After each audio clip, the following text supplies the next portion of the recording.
Hello, my name is Kelsey and welcome to Becoming Home. Rice pudding is one of those childhood treats I look back on fondly and with a hefty amount of nostalgia. We'd often have rice pudding, bread pudding, or cold custard, either after lunch or after dinner. We'd eat the rice pudding hot with milk or with cream if we had it. My dad would always drizzle some golden syrup on it too, and now that's my favorite way to eat it. Rice pudding is a great way to use up leftover rice. One of my frustrations with rice pudding recipes is that they often don't allow for a variation in the amount of rice. So this week, I'd like to share with you a recipe that should work no matter how much leftover rice you have. So let's get started. Now I didn't have any leftover rice, so I am making rice from scratch.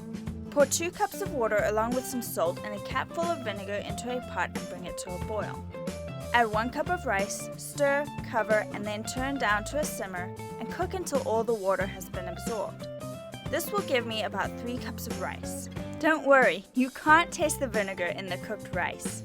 In an appropriately sized casserole dish, mine is 1.5 quarts, whisk up some eggs.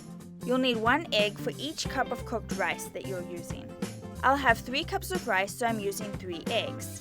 I also like to throw in an extra egg just to make sure that the pudding sets. Next, measure out your milk.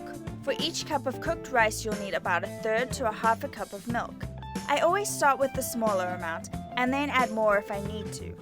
I put in a heaped teaspoon of sugar for each cup of rice that I have, so here I'm adding 3 heaped spoonfuls, and then cinnamon to taste. I'm using between 1/2 to a full teaspoon. You can also add raisins. I would add about 1/4 cup, but it's all about personal preference. Whisk all that up with your fork and that's it, except for the rice. Add all of your rice to your casserole, being careful not to overflow the dish. Stir it in so that the rice is evenly distributed.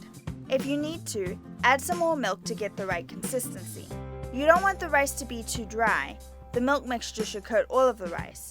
But you don't want too much liquid or the pudding won't set. The way I judge it is by having the liquid just cover the rice. You should almost be able to see little rice dimples in the surface. Bake uncovered in a 350-degree Fahrenheit oven until the pudding is set. This will depend on how much rice you cook. When I just do 1 cup of rice, it bakes for about 15 minutes. This batch of 3 cups took 40 minutes. When you check for doneness, give the pudding a slight shake. It should be firm and lightly golden on the top.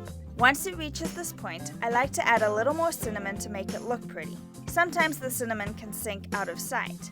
I then put it under the broiler to get that classic brown topping. Watch it carefully, it only takes seconds to turn black under a broiler.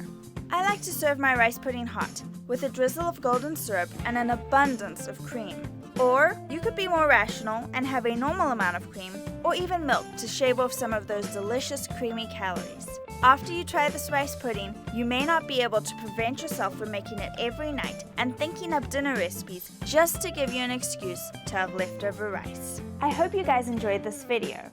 I made this for my husband's family last week and it was a huge hit. Do you guys think you'll try out this video? If you do, let me know how it goes in the comments below. If you're new to the channel, be sure and subscribe. I post new content every Friday. Check out some of my other recipe videos by clicking here, or watch some of my DIY projects by clicking here. Thanks to everybody out there watching my channel, and cheers for now.